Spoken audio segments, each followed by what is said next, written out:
మొన్న కూడా అట్లే అయింది. మొన్న పార్లమెంట్లో రాహుల్ గాంధీ గారు కూడా అదే చెప్పిండ్రు. రాహుల్ గాంధీ గారు మాట్లాడుతుంటే స్క్రీన్ చూపిస్తలేరని చెప్పిండ్రు. రాహుల్ గాంధీకి వారసులని చెప్పుకునే మీరు కనీసం అట్లాంటి పని చేయకుండా మేము మాట్లాడేటప్పుడు ప్రతిపక్షాన్ని చూపించాలి, అది స్క్రీన్లు తిప్పొద్దని మీ ద్వారా విజ్ఞప్తి అధ్యక్ష. రెండవది అధ్యక్ష, గౌరవ ఉప ముఖ్యమంత్రి గారు చాలా అనుభవజ్ఞులు, ప్రతి సభలో ప్రతిపక్షంలో కూడా 10 ఏళ్ళు ఉన్నారు. మేము మాట్లాడేటప్పుడు ఇంటరప్షన్ చేయకుండా లాస్ట్ టైం బడ్జెట్లు 2023-24 ఇక్కడ నుంచి బట్టి గారు మాట్లాడితే దాదాపు గంట సేపు మాట్లాడారు. ఆర్థిక మంత్రిగా నేను అక్కడ ఉన్నాను. ఒక్కసారి కూడా మా మంత్రులు కానీ నేను కానీ లేవలేదు, ఒక్క నిమిషం కూడా డిస్టర్బ్ చేయలేదు. వారు మొత్తం మాట్లాడిన తర్వాత నేను రిప్లై ఇచ్చాను. సో ఆ సంయోనం ఉండాలని చెప్పి కూడా నేను మీ ద్వారా విజ్ఞప్తి చేస్తా ఉన్నా. ఎందుకంటే హరీష్ రావు గారు, మీరు మొట్టమొదట మీ ప్రసంగంలో చెప్పినారు మమ్మల్ని వీడియోలో చూపిస్తలేరని చెప్పేసి. అది పొరపాటు. అది చూపిస్తలే, ప్రజలు చెప్తున్నాం, అందరినీ అన్ని పర్ఫెక్ట్గా చూపిస్తున్నాం. Thank you sir. నేను సీనియర్ శాసనసభ్యులు హరీష్ రావు గారి ప్రతి మాటను కూడా గౌరవిస్తాం అధ్యక్ష. ఎందుకంటే వారు కూడా లెజిస్లేటివ్ మంత్రిగా కూడా పనిచేశారు, ఫైనాన్స్ మినిస్టర్గా పనిచేశారు. మేము ఈరోజు మరి ఆ రాహుల్ గాంధీ గారి ప్రస్తావన తీసుకొచ్చారు. రాహుల్ గాంధీ గారిని ఎన్నిసార్లు చూపెడుతున్నారో దానికంటే 10 రెట్లు ఎక్కువ సార్లు ఈరోజు న్యాయపరంగా వారు కరెక్ట్గా మాట్లాడితే, సందర్భాన్ని పురస్కరించుకొని మాట్లాడితే ఇంకో 10 సార్లు కూడా చూపెట్టడానికి మీ అనుమతి ద్వారా ఏదంటే మీ కార్యాలయం నుంచి చూపెడతారని మాకు గొప్ప నమ్మకము. రెండవది, వాస్తవాలు మాట్లాడారు సార్. అప్పుడు బట్టి గారు కూడా వాస్తవాలు మాట్లాడారు కనుకనే ఏ డిస్టర్బెన్స్ లేకుండే మీ దగ్గర నుంచి కూడా. దయచేసి హరీష్ రావు గారు కూడా వారికి ఉన్న అనుభవాన్ని ఉపయోగించుకొని వాస్తవాలు మాట్లాడితే తప్పకుండా సభ సజావుగా జరుగుతుందని మా అభిప్రాయం అధ్యక్ష. Please please running please Jagadishwar Reddy గారు, ప్లీజ్ రన్నింగ్ కామెంటరీ చేయకండి దయచేసి. ప్లీజ్ ప్లీజ్ అక్కడి నుంచి ఏం లేదు. చేయకండి. Thank you speaker sir. Please please అధ్యక్ష ప్లీజ్ ఇస్తాను. గౌరవనీయులు ప్లీజ్ అన్న, అట్లా ఉన్నది సార్. ఇప్పుడు ఇట్లా మంత్రులు లేవడం సబబు కాదు సార్. కూర్చోండి దయచేసి. ఇప్పుడే ఇస్తాను. ఇట్లా ఉండదు అన్న. ఎలియా మినిస్టర్ గారు చెప్పండి కొద్దిగా. ఇప్పుడే అధ్యక్ష, గౌరవనీయులు ఎలియా మినిస్టర్ గారు అన్నట్టు రాహుల్ గాంధీ గారి బాటలో నడుస్తామని చెప్పారు. అదే రాహుల్ గాంధీ గారు పాంచి న్యాయ్ గురించి కూడా చెప్పినారు. ఎమ్మెల్యేలు పార్టీ మారితే వెంటనే డిస్క్వాలిఫై కావాలన్నారు, వాళ్ళతో రాజీనామా చేయించారు. రెండవది అధ్యక్ష, మేము కూడా సబ్జెక్టే మాట్లాడతాం. We will not deviate from the budget. 10 ఏళ్ళు మేము కూడా ప్రభుత్వంలో ఉన్నాం. మా అనుభవాలను ఈ ప్రభుత్వానికి, ఈ రాష్ట్రానికి మేలు జరిగే విధంగా వాస్తవాలు మాట్లాడే ప్రయత్నమే చేస్తాం అధ్యక్ష. అయితే ఒక రిక్వెస్ట్ అధ్యక్ష, బడ్జెట్ మొత్తం 4 రోజులు పెట్టినాం. మన పద్దులు కూడా మాట్లాడే అవకాశం తక్కువ ఉంది. అందువల్ల కొంచెం సమయం ఎక్కువ ఇవ్వండి దయచేసి.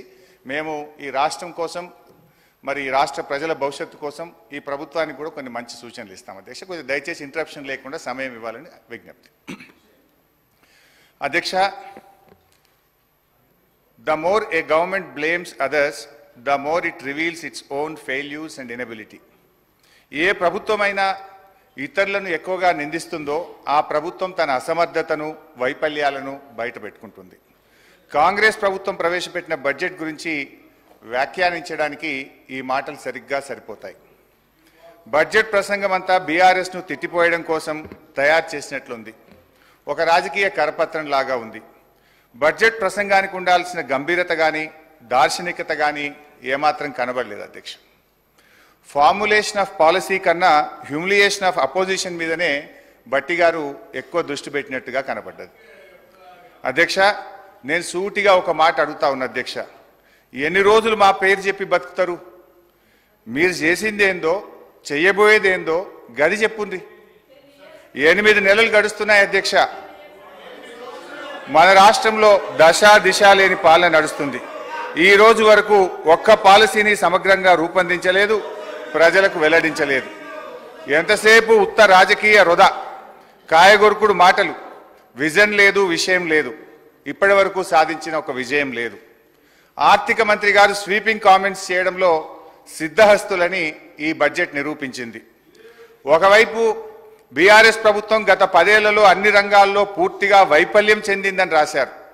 మరొక వైపు ఇదే బడ్జెట్లో రాష్ట్ర తలసరి ఆదాయం 3,47,229 రూపాయలని పేర్కొన్నారు. ఇంత సెల్ఫ్ కాంట్రడిక్షనా అధ్యక్ష? ఇంత కన్ఫ్యూజనా అధ్యక్ష? ఇంత కుట్రనా అని నేను అడుగుతా ఉన్నా. ఎందుకంటే 2014లో మా ప్రభుత్వం అధికారం చేపట్టినప్పుడు తెలంగాణ రాష్ట్రం దేశ తలసరి ఆదాయంలో మనం కంపేర్ చేసినప్పుడు, ఇతర రాష్ట్రాలతో కంపేర్ చేసినప్పుడు మనం 11వ స్థానంలో ఉన్నాం. కానీ మా 10 ఏళ్ల పాలన ఫలితం ఈరోజు గోవా, సిక్కిం లాంటి చిన్న రాష్ట్రాలు మినహాయిస్తే తలసరి ఆదాయంలో తెలంగాణ రాష్ట్రం దేశంలోనే నంబర్ 1గా నిలపడం జరిగింది. అధ్యక్ష, నేను అడుగుతా ఉన్న భట్టి గారిని, తలసరి ఆదాయం ఇంత గొప్పగా పెరిగిందంటే 10 ఏళ్ల మా పాలన ఫలితమా, 8 నెలల మీ పరిపాలనలో పెరిగిందా? దయచేసి చెప్పాలని చెప్పి నేను కోరుతా ఉన్నా. ఒకసారి గుండె మీద చేసుకొని చెప్పండి, ఎవరి పరిపాలనలో ఈరోజు దేశంలో తలసరి ఆదాయంలో ఈ రాష్ట్రం మొదటి స్థానంలో నిలబడ్డది? అధ్యక్ష, 4.5 లక్షలు లేని జిఎస్డిపిని 14.5 లక్షల పైకి తీసుకుపోయింది మా బీఆర్ఎస్ పాలననా, మీ 8 నెలల కాంగ్రెస్ పాలననా అని నేను అడుగుతా ఉన్నాను. అధ్యక్ష, 2014లో దేశ జీడిపికి తెలంగాణ కాంట్రిబ్యూషన్ 4.1% అయితే ఈ రోజు అది 5% పెరిగిందంటే ఇది 10 ఏళ్ల మా శ్రమ ఫలితమా, 8 నెలల మీ డ్రామా ఫలితమా అని నేను అడుగుతా ఉన్నాను. అధ్యక్ష, 2013-14లో 1,07,00,000 ఉన్న పంటల ఉత్పత్తిని 4 కోట్ల టన్నులకు తీసుకుపోయింది మా పరిపాలన ఫలితమా, మీ 8 నెలల పాలననా అని నేను అడుగుతా ఉన్నాను. అధ్యక్ష, మేం వ్యవసాయానికి ఏం చెయ్యకుండానే 4 రెట్లు ఎక్కువ పంట పండిందా? తెలంగాణ రాష్ట్రం వచ్చినాడు కరెంటు పరిస్థితి ఏంది? ఆనాడు ఏం పరిస్థితి? అడ్డు అదుపు లేని కరెంటు కోతలు, పారిశ్రామికవేత్తలు ఇందిరా పార్క్ దగ్గర ధర్నాలు, వ్యవసాయానికి అర్ధరాత్రి కరెంట్లు, గృహ అవసరాలకు పట్టబగలు కరెంటు కోతలు. కానీ 6 నెలల్లోనే పరిస్థితి చక్కదిద్ది వ్యవసాయానికి చాలినంత కరెంట్ ఇచ్చాం. 2 ఏళ్ల వ్యవధిలో అన్ని రంగాలకు నాణ్యమైన 24 గంటల కరెంట్ ఇచ్చిన ప్రభుత్వం మా ప్రభుత్వం కాదా అధ్యక్ష? ఇవన్నీ చూస్తుంటే ఈ చెయ్యి పార్టీ వాళ్ళు కూడా చెవులలో పుష్పగుచ్చాలు పెడతారని భట్టి గారి ప్రసంగం విన్నాక అర్థమవుతా ఉంది. అధ్యక్ష, 5 దశాబ్దాల కాంగ్రెస్ పరిపాలనలో తెలంగాణ స్థాపిత విద్యుత్ సామర్థ్యం 7,778 మెగావాట్లు.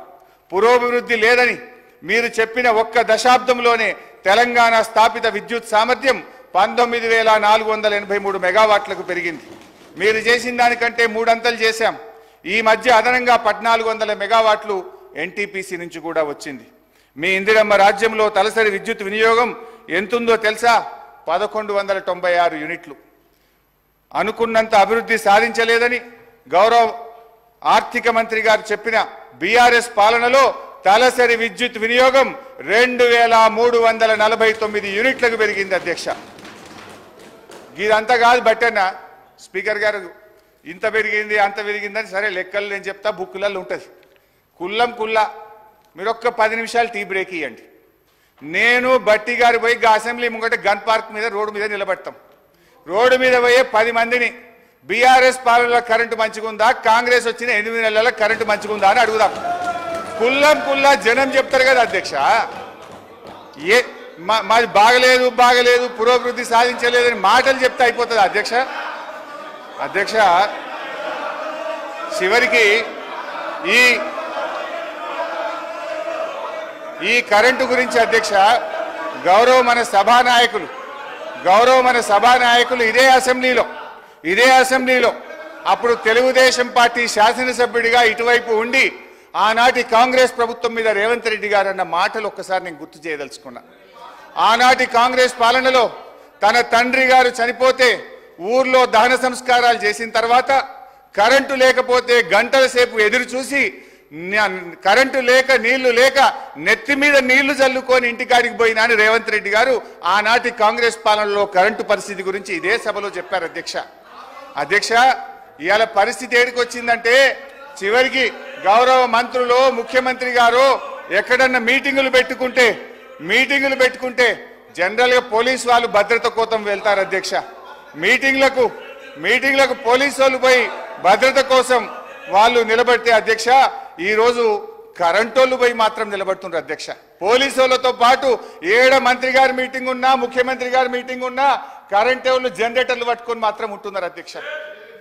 ఆ మధ్య అధ్యక్ష అధ్యక్ష ఆ మధ్య రేవంత్ రెడ్డి గారు అప్పుడు మా పార్టీలో ఉన్న కొత్తగా ప్రభుత్వం ఏర్పడ్డాక మా పార్టీలో ఉన్న కేశవరావు గారి ఇంటికి పోయింది.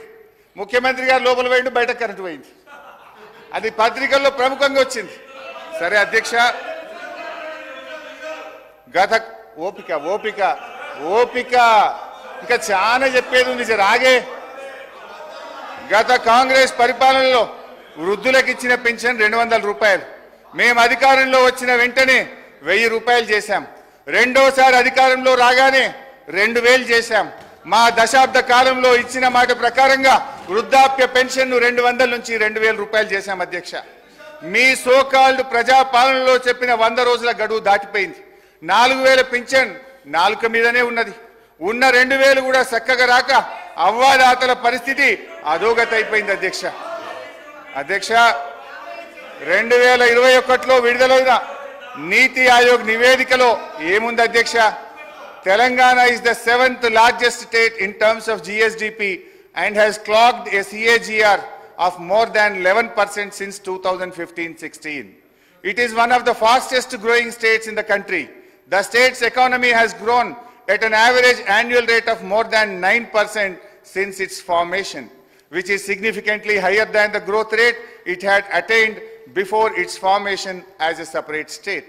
Telangana రాష్ట్రం ఏర్పడ్డ తర్వాత ఆర్థికంగా వేగంగా అభివృద్ధిని సాధించిందని నీతి ఆయోగ్ కుండబద్దలు కొట్టినట్టు చెప్పినా అనుకున్నంత పురోభివృద్ధి సాధించలేదనే ప్రచారాన్ని ఏమనాలి అధ్యక్ష? వీళ్ళ ముందు గోబల్స్ కూడా పనికిరారు. ఇది గోబల్స్ ప్రచారం కాకపోతే ఏంది అధ్యక్ష? ఆర్థిక మంత్రి గారు వాక్కురిచ్చిన పురోగతి లేని దశాబ్ద కాలములో మన కేంద్ర ప్రభుత్వం ఇచ్చిన అవార్డులు తెలంగాణ పల్లెలకు టాప్ 20లో 19 అవార్డులు తెలంగాణ రాష్ట్రానికే వచ్చినాయి అధ్యక్ష. దీన్ని బట్టి తేలేదేమిటంటే ఈ బడ్జెట్లో ఉన్నదంతా వాస్తవాల విస్మరణ, అవాస్తవాల విస్తరణ.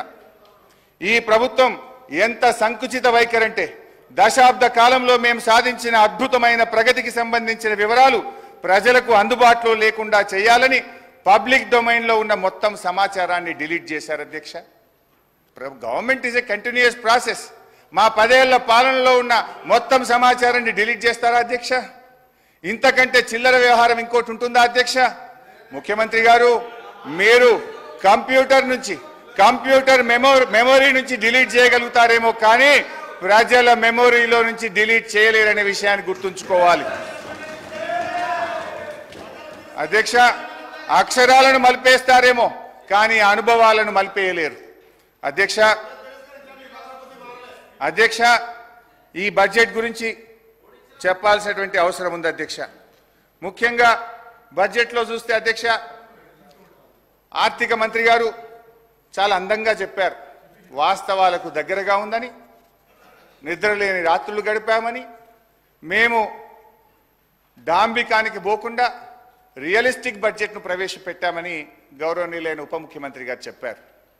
కానీ ఇది పూర్తిగా సత్యదూరం, అవాస్తవాలతో కూడుకున్నది. రానటువంటి బడ్జెట్లో ఆచరణ సాధ్యం కానటువంటి, ఆదాయం రానటువంటి లెక్కలతో బడ్జెట్ను కూర్చేటువంటి ప్రయత్నం చేశారు అధ్యక్ష. నిన్ననే మనం అసెంబ్లీలో మాట్లాడాం. కేంద్ర ప్రభుత్వం మన రాష్ట్రానికి అన్యాయం చేస్తుందని, బడ్జెట్లో ₹1 ఇవ్వలేదని, ఈ రాష్ట్రానికి జరిగిన అన్యాయం మీద మన తీవ్రమైన నిరసనను కేంద్రానికి తెలుపుతూ అసెంబ్లీలో తీర్మానం చేశాం. భట్టి గారు కూడా ఇదే అసెంబ్లీలో పోయినసారి మాట్లాడారు. ఇది అసెంబ్లీ రికార్డు, దీని నుంచి కూడా చదివి వినిపిస్తాను. అయితే బడ్జెట్లో ఏం పెట్టారు భట్టి గారు? 2023-24 సంవత్సరంలో, అంటే ముగిసిన ఆర్థిక సంవత్సరంలో కేంద్ర ప్రభుత్వం నుంచి మనకు వచ్చినటువంటి గ్రాంటు 9,729 కోట్లు. కానీ బడ్జెట్లో ఎంత పెట్టారు ఈ సంవత్సరం? మీరు 21,635 కోట్లు పెట్టారు. అంటే పోయిన సంవత్సరం ఇచ్చినంత కూడా ఇయ్యలేదని, తెలంగాణకు మొండి చేయి చూపిందని, ఇదే సభలో మనం తీర్మానం చేస్తాం. కానీ మీరేమంటారు? 21,636 కోట్లు కేంద్ర ప్రభుత్వం నుంచి వస్తుందని బట్టి గారు ఈ బడ్జెట్లో పెట్టారు. గౌరవనీయులైన బట్టి విక్రమార్క గారు పోయినసారి అసెంబ్లీలో మాట్లాడుతూ ఏమన్నారో ఒక్కసారి చదివి వినిపిస్తాను అధ్యక్ష. మన రాష్ట్రం పేజ్ నంబర్ 19 పారాగ్రాఫ్ 1. మన రాష్ట్రం ఏర్పడిన నాటి నుండి గత సంవత్సరం వరకు కూడా గ్రాంట్ ఇన్ ఎయిడ్స్ దాదాపు 8,000 కోట్ల నుంచి 10,000 కోట్లు దాటడం లేదు. ప్రతి సంవత్సరం గ్రాంట్ ఇన్ ఎయిడ్స్ మనం ఆశిస్తున్నాం కానీ కేంద్రం నుంచి ఏమీ రావడం లేదని చెప్తూ ఉన్నారు. ఇది వారికి తెలిసిందే అని నన్ను ఉద్దేశించి వారు మాట్లాడారు. మరి మీకు తెలిసిందే కదా, ఇప్పుడు మీకు తెలిసిందే కదా. మరి నువ్వెట్లా పెట్టినావు 21,000 కోట్ల రూపాయలు? అంటే ఈ బడ్జెట్ అవాస్తవాలతో కూడుకున్నటువంటిది. 21,636 కోట్లు కేంద్రం నుంచి గ్రాంట్ల రూపంలో వస్తుందని ఏదైతే పెట్టారో ఇది వాస్తవాలకు దూరంగా ఉంది. ఇకపోతే అధ్యక్ష, అంటే ఇంకా బాగా అర్థం కావాలంటే బట్టి గారికి నేను సెంట్రల్ బడ్జెట్ కూడా చూశాను. ఏమైనా పెరిగిందా, నిజంగానే ఏమైనా వస్తుందా, బట్టి గారు బాగా ఆలోచించి పెడతారు కదా, ప్రతిపక్షంలో అనుభవజ్ఞులు కదా అనుకున్నా. సిఎస్ఎస్ కింద 2023-24 సంవత్సరానికి కేంద్ర ప్రభుత్వం పెట్టింది 4,60,614 కోట్లు. ఈ సంవత్సరం సిఎస్ఎస్ కింద సెంట్రల్లీ స్పాన్సర్డ్ స్కీమ్స్ కింద రాష్ట్రాలకు ఇచ్చే డబ్బు ఈ సంవత్సరం ఎంత పెట్టారు అని చూశాను. 5,05,978 కోట్లు. అంటే గత సంవత్సరం కంటే 45,000 కోట్లు సిఎస్ఎస్లో ఎక్కువ పెట్టారు. అంటే దేశం మొత్తానికి 28 రాష్ట్రాలు కేంద్రపాలిత ప్రాంతాలకు కలిపి వాళ్ళు పెంచింది 45,000 కోట్లు. కానీ మా గౌరవనీయులైన ఆర్థిక మంత్రి గారు ఒక్క మన రాష్ట్రానికే 12,000 కోట్లు గత సంవత్సరం కంటే అదనంగా వస్తాయని పెట్టారు. ఇది సాధ్యమా అని నేను అడుగుతా ఉన్నా. ఇకపోతే ట్యాక్స్ రెవెన్యూలో చూస్తే అధ్యక్ష, పోయిన సంవత్సరం కంటే ఈసారి 26,383 కోట్లు ట్యాక్స్ రెవెన్యూ ఎక్కువ వస్తుందని వారు బడ్జెట్లో ప్రతిపాదించారు. ఇందులో ఏమంటారు? అసలు వాస్తవానికి ఇంత గ్రోత్ ఒక్కసారి రాదు అధ్యక్ష. ఒకవైపు ఆర్థిక మాంద్యం అంటున్నారు, ఇంకొక వైపు మీ కొన్ని వ్యవహారాల వల్ల రాష్ట్రంలో రియల్ ఎస్టేట్ ఆగమైపోయింది, కుదేలైపోయింది. కానీ నేను I will going to the details అధ్యక్ష. స్టాంప్స్ అండ్ చెప్తాను భాయ్ సాబ్, యూ షుడ్ హ్యావ్ పేషెన్స్. భాయ్ సాబ్, నేను 2 గంటలు అప్పులు చెప్తా, ఆస్తులు చెప్తా, నీ లిక్కర్ చెప్తా, నీ కథ అంతా చెప్తా, జర్ర ఒప్పుకోవచ్చు. విను, నేను మాట్లాడినాక మీకు అవకాశం ఉంటుంది, నువ్వే మాట్లాడు. నేను తప్పు చెప్తే నువ్వు సమాధానం చెప్పు, కానీ మధ్యలో రాకు. అధ్యక్ష, స్టాంప్స్ అండ్ రిజిస్ట్రేషన్ తర్వాత దీంట్లో ఏమంటారంటే గత సంవత్సరం మనకు వచ్చింది 14,295 కోట్లు. ఈ సంవత్సరం స్టాంప్స్ అండ్ రిజిస్ట్రేషన్ ద్వారా 18,228 కోట్లు ఆదాయం వస్తుందని బడ్జెట్లో బట్టి గారు ప్రతిపాదించారు. ఎట్లా వస్తుంది? దాదాపు 4,000 కోట్లు స్టాంప్స్ అండ్ రిజిస్ట్రేషన్ ద్వారా అదనపు ఆదాయం రాష్ట్రానికి వస్తుంది, దాన్ని మేము ఖర్చు పెడతాము అన్నారు. నేను అడుగుతా ఉన్న గౌరవనీయులు బట్టి గారు, ఒకవైపు ఏమో మీరు వచ్చిన తర్వాత గత 8 మాసాలుగా చూస్తే మంత్ ఆన్ మంత్ మనకు స్టాంప్స్ అండ్ రిజిస్ట్రేషన్ ద్వారా వచ్చే ఆదాయం తగ్గుముఖం పట్టింది.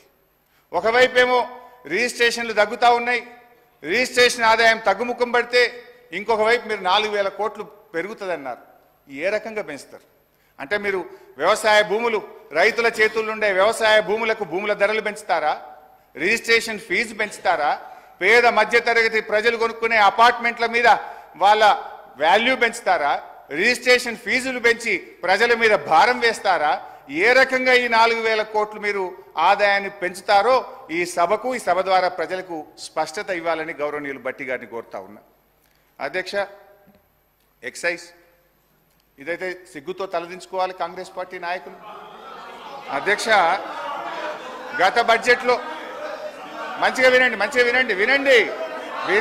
నేను చెప్పింది విన్నాక తలదించుకోవడం తప్ప తలెత్తే పరిస్థితి ఉండదు మీకు. అధ్యక్ష,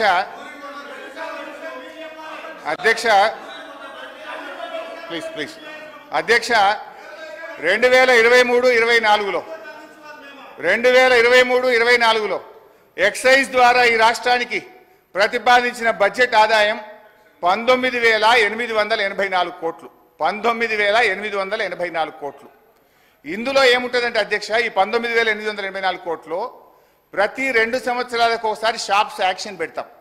ఈ ఇయర్ ఉండదు షాప్ యాక్షన్స్, పోయినసారి అయింది, మళ్ళీ నెక్స్ట్ ఇయర్ వస్తుంది. అయితే ఆ షాప్ యాక్షన్స్ పెట్టినప్పుడు 2,000 కోట్లు అదనంగా వస్తుంది. అయితే ఈసారి ఆ ఆదాయం లేకపోయినా గౌరవనీయులైన భట్టి గారు ఎక్సైజ్ ట్యాక్స్ మీద వచ్చే ఆదాయం ఎంత 25,617 కోట్లు పెట్టారు. అంటే ఎక్సైజ్ సుంకం ద్వారా పోయిన సంవత్సరం కంటే 5,773 కోట్లు అదనంగా వస్తుందని చెప్పి ఈ బడ్జెట్లో ప్రవేశపెట్టారు. అంతేకాదు వ్యాట్ బై ఎక్సైజ్, వ్యాట్ రూపంలో మరో 2,760 కోట్లు ఎక్సైజ్ మీద ఆదాయం ఎక్కువ వస్తుందని పెట్టారు. అంటే పోయిన సంవత్సరం కంటే కూడా ఈ బడ్జెట్లో 5,773 ప్లస్ వ్యాట్ మీద 2,000 అంటే 7,773 కోట్ల రూపాయలు గత సంవత్సరం కంటే ఎక్సైజ్ మీద ఆదాయం ఎక్కువ వస్తుందని బడ్జెట్లో పెట్టారు. బడ్జెట్ మీద మొత్తం ఆదాయం ఎంత ఆశిస్తుంది తెలుసా అధ్యక్ష? ఈ ప్రభుత్వం ఎక్సైజ్ అండ్ వ్యాట్ కలిపి 42,049 రూపాయలు ఎక్సైజ్ రూపంలో ఆదాయం సంపాదిస్తామని బడ్జెట్లో గౌరవ ఆర్థిక మంత్రి పెట్టారు. 42,000 కోట్లు అధ్యక్ష. అంటే గతంలో ఇదే భట్టి గారు ఇదే అసెంబ్లీలో మాట్లాడారు. అప్పుడున్నది 25,000 కోట్ల ఆదాయం, వీళ్ళు 42,000 కోట్లు చేసింది. ఇప్పుడు ఏం మాట్లాడినరో భట్టి గారు ఎక్సైజ్ మీద నేను వినిపిస్తా అధ్యక్ష. అంటే ప్రతిపక్షంలో ఒక మాట, అధికారంలోకి రాగానే మర్చిపోతారు.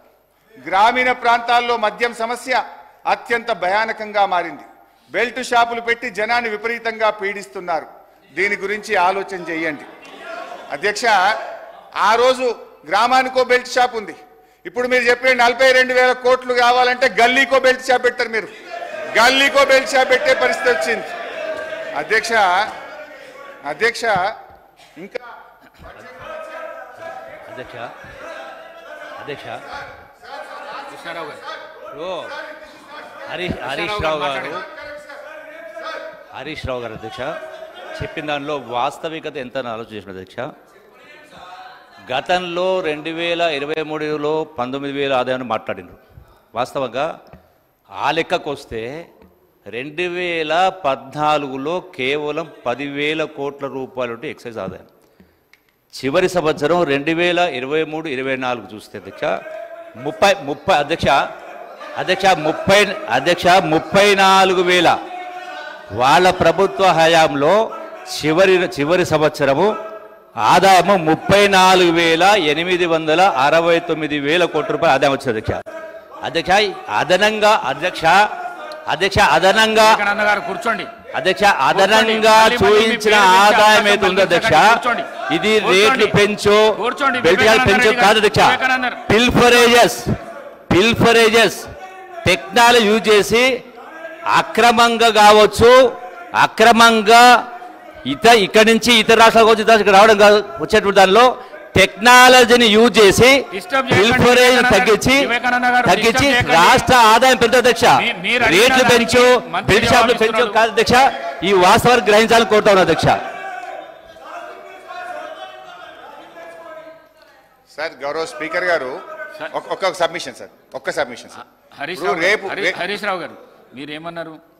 సబ్జెక్ట్ వచ్చినప్పుడు ఆ కన్సల్ట్ మినిస్టర్ మాట్లాడడానికి అవకాశం ఉన్నది. మీ లెక్కల ప్రకారము వారిచ్చే సమాధానాన్ని మీరు కూడా వినాలి. వివేకానంద గారు మీరు సభా సమయాన్ని వృధా చేయొద్దు ప్లీజ్. అంత జోష్కు రాకండి మీరు ప్లీజ్. హరీష్ రావు గారు sir. Speaker sir, LA minister గారు ఉన్నారు, అనుభవజ్ఞులైన ఉప ముఖ్యమంత్రి గారు ఉన్నారు. సార్ ఇది బడ్జెట్ మీద చర్చ. అబ్జెక్షన్ ఉంటే ఎల్ఏ మినిస్టర్ కానీ డిప్యూటీ సీఎం ఫైనాన్స్ కానీ లేవాలి అధ్యక్ష. రేపు పద్దుల మీద చర్చ ఉంది. పద్దుల మీద రేపు చర్చ ఉన్నప్పుడు కన్సర్న్ మినిస్టర్స్ని చెప్పమనండి, అభ్యంతరం లేదు. ఇప్పుడు నేను ఒక్క శాఖకు ఒక మంత్రి లేస్తే నేను ఇప్పుడు 32 శాఖలు మాట్లాడాలి. అందరు లేస్తారా మంత్రులు? They have to answer. రేపటి నుంచి పద్దులు ఉన్నాయి, దాని మీద మాట్లాడమనండి. ఒకటి ఇప్పుడు ఏదైనా చెప్పాల్సి ఉంటే డిప్యూటీ సీఎం చెప్పాలి, నేను డీవియేట్ అయితే ఎల్ఏ మినిస్టర్ గారు మాట్లాడాలి, లేదా సభానాయకుడికి అవకాశం ఉంటుంది. దయచేసి మినిస్టర్స్ నుంచి ఇంటరప్షన్ లేకుండా చూడండి. అయితే గౌరవనీయులు మన జూపల్లి కృష్ణారావు గారు ఎక్సైజ్ మంత్రి గారు వాస్తవాలు ఒప్పుకున్నందుకు వారికి ధన్యవాదాలు. 7,000 కోట్లు పెంచుతున్నాం. ఈసారి ఎక్సైజ్ మీద 42,000 కోట్ల ఆదాయాన్ని మేము గల్లీకో బెల్ట్ షాపు పెట్టి ప్రజల రక్త మాంసాలు పీల్చి పిప్పి చేసి వసూలు చేస్తామని ఆయన హరీష్ రావు గారు సీఎం గారు డిప్యూటీ సీఎం గారు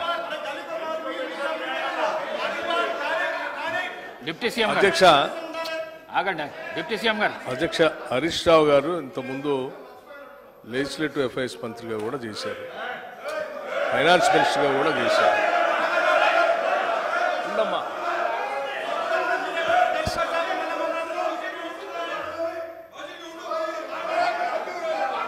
శ్రీహరి గారు సభలో ఇవాళ 10 సంవత్సరాలు వాళ్ళ ఆర్థిక విధ్వంసం చేసి రాష్ట్రాన్ని అప్పులపాలు చేసి అసలు ఈ రాష్ట్రంలో పనిచేస్తున్నటువంటి ఉద్యోగస్తులకి జీతాలు కూడా ఇవ్వలేనటువంటి కటకటలాడే పరిస్థితులు ఈ రాష్ట్రాన్ని నెట్టేస్తే ఇప్పుడే కొద్దిగా ఘాట్లో పెట్టి నెల నెల మొదటి తారీఖున వాళ్ళ జీతాలు ఇస్తూ ఇటు వ్యవసాయాన్ని, సంక్షేమాన్ని, పరిశ్రమల్ని, హైదరాబాద్ నగరాన్ని, మహిళల్ని, యువతని అందరినీ దృష్టిలో పెట్టుకొని ఒక ఆలోచనాభరితమైనటువంటి బడ్జెట్ను ప్రవేశపెడితే రాష్ట్ర వ్యాప్తంగా ప్రజలందరూ హర్షిస్తూ ఉన్నారు. కానీ హరీష్ రావు గారు ఒక్కడికి మాత్రం చాలా కంటగింపుగా ఉంది అధ్యక్ష. ఏంది రాష్ట్రాన్ని బాగు చేయటం కోసం ఇట్లా బడ్జెట్ పెడతా ఉన్నారు, మాలాగా ఆదాయాన్ని అంతా రకరకాల మార్గాల్లో ఖాళీ చేస్తే అయిపోయేది కదా, ఇదేంది అని వారు మాట్లాడుతూ మేము వాస్తవాలే మాట్లాడతాం, మాదంతా విన్న తర్వాత మీరు చెప్పండి అన్నారు. నేను సైలెంట్ కూర్చొని రాసుకుంటున్నాను. ఏం చెప్పారు? లేచి ఎక్సైజ్ మంత్రి గారట లేచారట, వారు 7,000 కోట్ల ఆదాయాన్ని పెంచడానికి గల్లీ గల్లీ బెల్ట్ షాప్ పెడతాం, మేము పెంచుతామని వారు చెప్పారట. ఇప్పుడే కదా అందరు విన్నారు కదా అధ్యక్ష, ఆ మాట ఏమన్నా అన్నారా వారు? ఇంతకంటే అన్యాయంగా ఉన్నది లేనట్టు లేనిది ఉన్నట్టు ఈ రాష్ట్ర ప్రజలకి భ్రమలు కల్పించి 10 ఏళ్ళు రాష్ట్రాన్ని సర్వనాశనం చేశారు. ఇప్పుడు మళ్ళీ మొదలుపెట్టారు, 5 నిమిషాల్లోనే భ్రమలు కల్పించడానికి ప్రయత్నం చేస్తున్నారు. ఇది ఎక్కడ అన్యాయం అధ్యక్ష? మీరు వాస్తవాలు జాగ్రత్తగా రాష్ట్ర ప్రయోజనాల కోసం క్రిటికల్ ఎనాలిటికల్గా మేము పెట్టిన బడ్జెట్ మీద ఇగో దీన్ని పెట్టారు, ఈ శాఖకి ఇది సరిపోలేదు, ఈ శాఖకి తగ్గించారు, ఈ శాఖ పెంచారు, దీనివల్ల యువతకు నష్టం అవుతుంది, దీనివల్ల 72,000 కోట్లు పెట్టడం వల్ల వ్యవసాయానికి నష్టం జరుగుతుంది, అంత పెట్టకుండా ఉండాల్సి ఉండే, మాలాగా ఏదో 15,000-20,000 కోట్లు పెడితే బాగుండేది, లేకపోతే హైదరాబాద్ నగరానికి 10,000 కోట్లు పెట్టారు, ఎందుకు పెట్టారు అనవసరం, దీన్ని గాలికి వదిలేస్తే మాలా కొద్ది వర్షం రాగానే మొత్తం మురుగునీళ్ళు అంతా రోడ్డు మీదకి వచ్చి ఇబ్బంది పడేవాళ్ళు, అట్లా చేయాలి. కానీ ఇదంతా ఏందని చెప్తే కొద్దిగా బాగుంది. ఇవన్నీ వదిలేసి ఏదేదో మాట్లాడుతున్నాను. నేను ఇప్పటికి కూడా చెప్తా ఉన్నాను, మీరు చెప్పేదాన్ని ప్రతిదాన్ని వింటున్నాం. అసలు మేము ఏమనుకున్నాము, ఇంత బాగా బడ్జెట్ పెట్టాము, సరే ఈ బడ్జెట్ మీద నిన్న వారు బడ్జెట్ వినడానికి వచ్చారు కదా, ఎల్ఓపి గారు వచ్చారు కదా, వాళ్ళు వచ్చి ఏమైనా మాట్లాడతారేమో, ఏమైనా ఉంటే విని సమాధానం చెప్దాం అనుకున్నాం. వారు రాలేదు. రాకపోగా వీరు మాత్రం వారు రాలేదు, బాధ్యత లేదని దీని ద్వారానే స్పష్టంగా అర్థమవుతుంది. వాళ్ళు ఏదో మాట్లాడరు కాబట్టి గుడ్డగాల్చి మీదేసి పోదామనంటే ఎట్లండి? ఇది కరెక్ట్ కాదు హరీష్ రావు గారు. మీరు పద్ధతిగా మాట్లాడండి, మేము డెఫినెట్గా సమాధానం చెప్పడానికి సిద్ధంగా ఉన్నాడు. సో ఫైనల్గా బట్టి గారు కూడా డిస్ప్యూట్ చేయలే. ఒక విషయంలో మాత్రం ఎక్సైజ్ మంత్రి గారైనా ఉప ముఖ్యమంత్రి గారైనా 7,200 కోట్లు ఈ గత సంవత్సరం కంటే ఈ సంవత్సరం 7,200 కోట్ల రూపాయలు. సార్ మేము మళ్ళీ చెప్తా ఉన్నాను సార్, ఇట్లా సభను తప్పుదోవ పట్టించడానికి కానీ ఈ రాష్ట్ర ప్రజలను తప్పుదోవ పట్టించడానికి కానీ ప్రయత్నం చేస్తే ఇది సరైన పద్ధతి కాదు అధ్యక్ష. నేను మళ్ళొకసారి వారికి విజ్ఞప్తి చేస్తూ ఉన్నాను. నేనట ఒప్పుకున్నాను అటు వారు చెప్పిన దానికి. ఏ ఒప్పుకున్నాను అధ్యక్ష? మీ ముందే కదా మాట్లాడింది. అంటే ఇంతకంటే పచ్చిగా నేను అనకూడదు, మరి అబద్ధం అని, ఇంతకంటే సత్యదూరమైనటువంటి మాటలు ఎంత భయంకరంగా ఇట్లే భ్రమలు కల్పిస్తే ఎట్లా అధ్యక్ష? అది హౌస్లో నిమిషాల్లోనే, రోజులు కూడా కాదు, నిమిషంలోనే ఎంత భ్రమలు కల్పిస్తే ఎట్లా? సార్ ఇప్పుడు నేను ఏం తప్పు చెప్పలేదు అధ్యక్ష. పోయిన ఆర్థిక సంవత్సరం కంటే ఈ ఆర్థిక సంవత్సరం ఎక్సైజ్ మీద 7,200 కోట్ల రూపాయల ఆదాయం పెరుగుతుంది. ఈ సంవత్సరం 42,000 కోట్ల రూపాయలు ఎక్సైజ్ మీద మేము ఆదాయం తెచ్చుకుంటామని బడ్జెట్లో పెట్టారా లేదా బట్టి గారిని చెప్పమనండి. మళ్ళీ ఒకసారి చెప్తా మీకు లెక్కలన్నీ మీరు మాట్లాడేటప్పుడు. అయినా మీరు తొందరపడుతున్నారు కాబట్టి చెప్తున్నాను. ఇప్పుడే చెప్పండి, అప్పటిదాకా ఎందుకు? ఎక్సైజ్లో మేము ఆక్షన్ పెట్టాము గత సంవత్సరం, అందుకే మాకు ఆదాయం పెరిగింది. ఈ సంవత్సరం కదా పెట్టాల్సింది, నిజమే. మేము కూడా అనుకున్నాం ఈ సంవత్సరం కదా ఆక్షన్ పెట్టాల్సింది. మీరు ముందే ఎందుకు కూర్చారు అధ్యక్ష? ముందే ఎందుకు కూర్చాను? ఎందుకు కూర్చారు? మీరు ఈ సంవత్సరం పెట్టాల్సిన ఆక్షన్ మేము ముందే ఎలక్ట్రిక్ కంటే ముందు ఎందుకు పెట్టుకున్నారు? అంటే ఏదో దాంట్లో ఎంత దొరికితే అంత దోసుకుందామనే ఆలోచన మీది, అది తప్ప ఇంకోట. రెండోది నేను ఇంకోటి చెప్తున్నా. ఏంటి అధ్యక్ష? టానిక్ లాంటి షాప్స్, దుకాణాలు పెట్టి ఆక్షన్ ద్వారా స్పష్టంగా ప్రభుత్వానికి రావాల్సిన ఆదాయాన్ని ప్రభుత్వానికి రానియకుండా, సంబంధం లేకుండా అడ్డగోలుగా మీరు లైసెన్సులు ఇచ్చి టానిక్ లాంటివి పెట్టి ప్రభుత్వానికి రావాల్సిన ఆదాయాన్ని కొద్దిమంది కుటుంబాల చేతుల్లో బయటట్టు చేశారు. అటువంటి దాన్ని మేము పోనీయం. ఆ ఆదాయం అంతా రాష్ట్రానికి వచ్చేటట్టే చేస్తాం. అటువంటి వ్యక్తుల చేతుల్లోకి రాష్ట్ర ఖజానాన్ని పోనీయకుండా మేము జాగ్రత్త కాపాడుతాం. ఆ లెక్కలు కూడా చెప్తాను. మీరు తొందరపడుతున్నారు కాబట్టి ముందే చెప్పాను, ఇంకా ఉంది దాని గురించి అన్ని చెప్తాను. మీరు విన్నారు, ఈ సభను వింటున్న ప్రజలు, చూస్తున్న ప్రజలు కూడా విన్నారు. నేను చెప్పిన 42,000 కోట్లు ఎక్సైజ్ మీద ఆదాయం పెంచుకుంటున్నారు. గత సంవత్సరం కంటే 7,200 కోట్లు పెంచుతున్నారు అనే దాన్ని డిస్ప్యూట్ చేయలేదు. నేను చెప్పింది నిజం. అయితే వారు కొన్ని స్వీపింగ్ రిమార్క్స్ చేసినారు. మేము ఏదైనా తప్పు చేస్తే మీరు ప్రభుత్వంలో ఉన్నారు, ఎంక్వైరీ వేయండి, చర్యలు తీసుకోండి, వీఆర్ ఎట్ లిబర్టీ. కానీ బాధ కలిగే అంశం ఏంటంటే, గౌరవనీయులైనటువంటి మన సభానాయకులు సభలో లేరు. గతంలో మా మీద ఆరోపణలు చేశారు. తెలంగాణ బెల్ట్ షాపులు తెలంగాణ అయిందని, బొందలగడ్డ తెలంగాణ అయిందని వీళ్ళు మాట్లాడారు. మరి ఇప్పుడు మీరు మద్యాన్ని నియంత్రించి బెల్ట్ షాపులు ఎత్తేస్తామని మీ ఎన్నికల మేనిఫెస్టోలో చెప్పారు. నిజంగా మద్యాన్ని నియంత్రిస్తే, బెల్ట్ షాపులు ఎత్తేస్తే ఆదాయం 42,000 కోట్లు ఎట్లొస్తుంది? అంటే మీరు బెల్ట్ షాపులు ఎత్తేస్తారా, గల్లీకి ఒక బెల్ట్ షాప్ పెడతారా, లేదు ఏ రకంగా ఆదాయం తెస్తారో గౌరవనీయులు ఆర్థిక మంత్రి గారు సమాధానం చెప్పేటప్పుడు చెప్పమనండి. నేనేమంటున్నా అంటే, మీరు ఆదాయం పెరుగుతుంది అన్నారు. ఆ 7,000 కోట్ల రూపాయల ఆదాయం ఎట్లా పెరుగుతుందని ప్రభుత్వం భావిస్తున్నది? ఏ రూపంలో పెంచుకుంటారో మీ సమాధానంలో చెప్పండి. నేను బడ్జెట్లో చూశాను అధ్యక్ష. బడ్జెట్లో ఒక 2 విషయాలు చెప్పారు. బీర్ల మీద ఆదాయం 2,760 కోట్లు పోయిన సంవత్సరం బీర్ల మీద ఆదాయం వస్తే, ఈ సంవత్సరం బీర్ల మీద 3,500 కోట్ల ఆదాయం వస్తుంది అన్నారు. అంటే బీర్ ధర పెంచుతారా, ఎట్లా వస్తుందో చెప్పండి. రెండవది, చీప్ లిక్కరు, విస్కీల మీద గత సంవత్సరం 11,000 కోట్లు వచ్చింది, ఈ సంవత్సరం 15,500 కోట్లు వస్తుందని స్పష్టంగా బడ్జెట్లో పెట్టారు. అంటే చీప్ లిక్కరు, విస్కీల ధర పెంచి ప్రజల మీద భారం వేస్తారా, ఎట్లొస్తుందో సమాధానం చెప్పండి. స్ట్రైట్గా అడుగుతున్నాను. సో మొత్తంగా ఈ ఎక్సైజ్ ఆదాయాన్ని దయచేసి ప్రజలను, ఈ తెలంగాణను బొందలగడ్డ తెలంగాణ చేయకండి, బెల్ట్ షాపులు ఎత్తేయండి.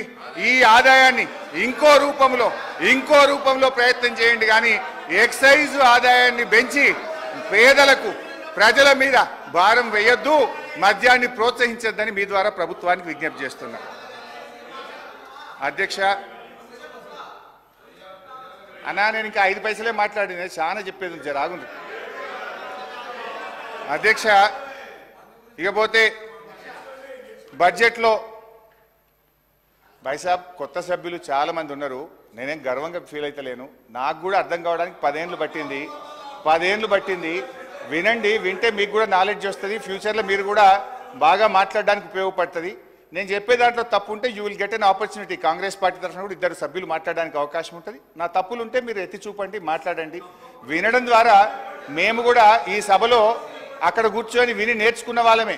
చాలా సందర్భాలు ఎవరికి ఈ సభలో రాగానే నాలెడ్జ్ రాదు.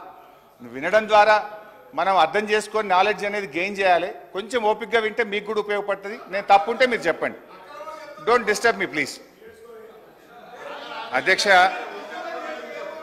అధ్యక్ష, నాన్ ట్యాక్స్ రెవెన్యూ భాయ్ సాబ్ నేను మంచిగా బడ్జెట్ మీద మాట్లాడుతున్నా, డిస్టర్బ్ చేయకండి.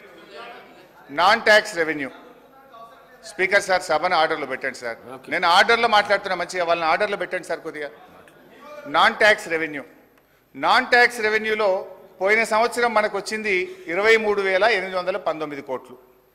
ఈ సంవత్సరం గౌరవనీయులైన ఆర్థిక మంత్రి గారు 35,208 కోట్లు నాన్ ట్యాక్స్ రెవెన్యూ వస్తుందని బడ్జెట్లో పెట్టారు.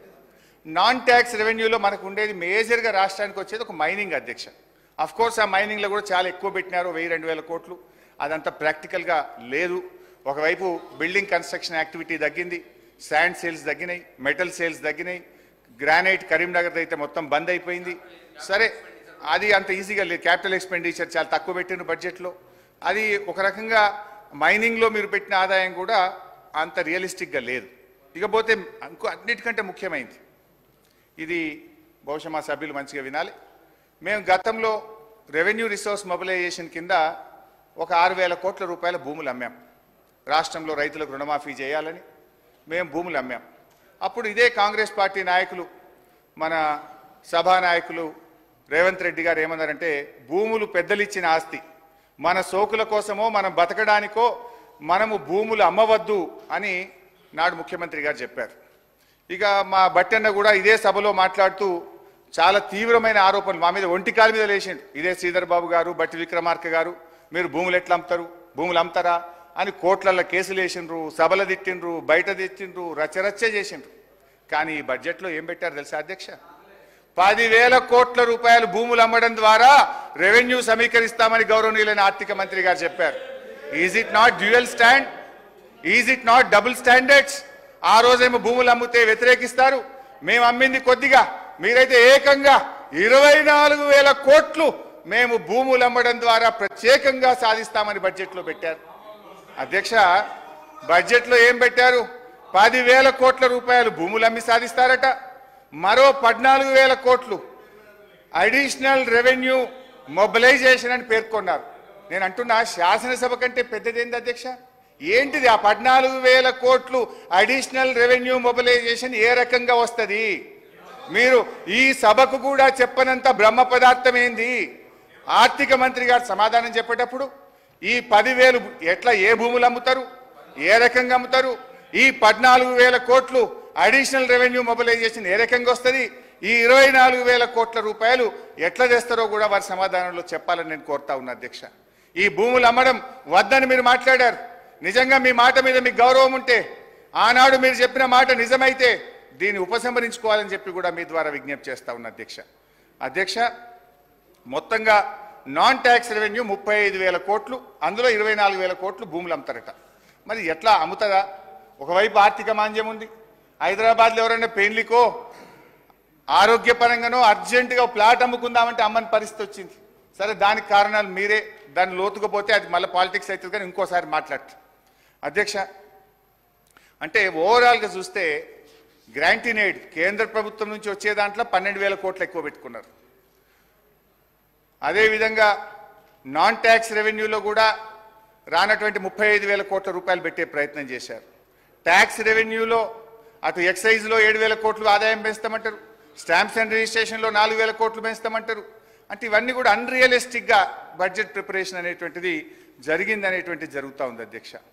బాధ ఏంటంటే అధ్యక్ష, ఒకవైపేమో రానటువంటి ఆచరణ సాధ్యం కానటువంటి ఆదాయాన్ని ఎక్కువ చేసి చూపించే ప్రయత్నం చేశారు, అంకెల కూర్పు చేశారు. ఇంకొక వైపేమో తప్పకుండా ఖర్చు పెట్టాల్సినటువంటి డబ్బు దాన్నేమో తక్కువ చేసి చూపే ప్రయత్నం చేశారు అధ్యక్ష. మనం అందరం చూసాం, ఈవెన్ బడ్జెట్ బుక్లో బడ్జెట్ గారి బట్టి ప్రసంగంలో వారు ఏం చెప్పారు? ఏకకాలంలో రుణమాఫీకి 31,000 కోట్ల రూపాయలతో మేము చేస్తున్నామని బడ్జెట్ ప్రసంగంలో చెప్పారు. నేను ఇంటికి వెళ్ళిన తర్వాత వాళ్ళు ఇచ్చిన పెన్ డ్రైవ్ ఓపెన్ చేసి మరి 31,000 కోట్లు ఏడబెట్టిండ్రు, ఎట్లా పెట్టిండ్రు మొత్తం లెక్క చూస్తే అది ఎస్సీ సప్లైన్ల కొంత, ఎస్టీ సప్లైన్ల కొంత, జనరల్ల కొంత మొత్తం పెట్టిండ్రు. చాలా డీటెయిల్గా మొత్తం చూసిన. మొత్తం తీస్తే ఏమొచ్చిందంటే అధ్యక్ష 26,000 కోట్లు మాత్రమే వస్తున్నది. అసలు చెప్పిందేమో రుణమాఫీకి ఒక దశలో 41,000 అన్నారు, 35 అన్నారు, 31 అన్నారు. మరి బడ్జెట్లో చూస్తే మాత్రం 26,000 కోట్లే పెట్టిండ్రు. అంటే మరి మిగతా 5,000 కోట్లు ఏం జరగాలి? ఎక్కడి నుంచి ఇస్తారు, లేదు ఈ సంవత్సరం ఇవ్వకుండా నెక్స్ట్ ఇయర్ ఇస్తారా, లేదు కోతలు పెట్టినారు కదా, చాలా కోతలు పెట్టినారు రుణమాఫీ విషయంలో, లైక్ రేషన్ కార్డ్ అని, పిఎం కిసాన్ అని, ఎన్పిఏ అకౌంట్స్ అని, రీషెడ్యూల్ అకౌంట్స్ అని రకరకాలుగా కోతలు పెడతా ఉన్నారు. మరి కోతలతోనేమైనా 31 నుంచి 25,000కు తగ్గిస్తారా? వారి సమాధానంలో స్పష్టత ఇవ్వాలని గౌరవనీయులు భట్టి గారిని నేను మీ ద్వారా కోరుతున్నాను అధ్యక్ష. ఇంకొక బాధ కలిగేది ఏంటంటే అధ్యక్ష, డిసెంబర్ 9 నాడు రుణమాఫీ చేస్తామని ప్రభుత్వం చెప్పింది. సరే, వారికి ఆర్థిక వెసులుబాటు కలగలేదా, కారణాలు ఏదైనా, ఇప్పుడు 15 ఆగస్టు లోపు చేస్తామంటున్నారు. కానీ బ్యాంకుల్లో ఏం జరుగుతుందంటే అధ్యక్ష, 9th డిసెంబర్ వరకే వడ్డీ చెల్లించి 9th డిసెంబర్ నుంచి జూలై వరకు ఉన్నటువంటి అప్పును రైతులే కట్టాలి అని చెప్పి బ్యాంకు వాళ్ళు ఆ వడ్డీని రైతుల నుంచి వసూలు చేస్తున్నారు. ఇప్పుడు ఎందుకంటే మీరు ఆలస్యం చేసిరు, డిసెంబర్ 9 అని ఆగస్టు 15కు రుణమాఫీని ఆలస్యం చేసింది మీరు. మొదటి సంతకం అన్నారు, మొదటి రోజు చేస్తామన్నారు,